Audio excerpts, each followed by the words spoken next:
Welcome boys and girls to this tutorial where I'll teach you how to remove background in Canva. It's fairly simple. All we have to do is click on presentation right here, and we want to import the image which we're going to remove the background for. So just click uploads and upload files. Now here I'm just going to find my image, just a picture which I took earlier. By the way, I have a separate tutorial. If you want Canva Pro for free, you can check that out. It's probably going to be in the comments below. So this is the image which I took right here.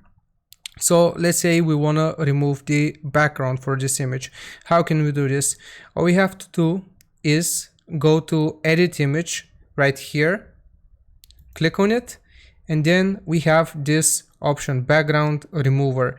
Now if you want Canva Pro, all we have to do is click on my comment below. So if we click this option right here, it's going to take a while to remove the background, but as you guys are about to see, it does a really good job of doing so. Look how smooth it is.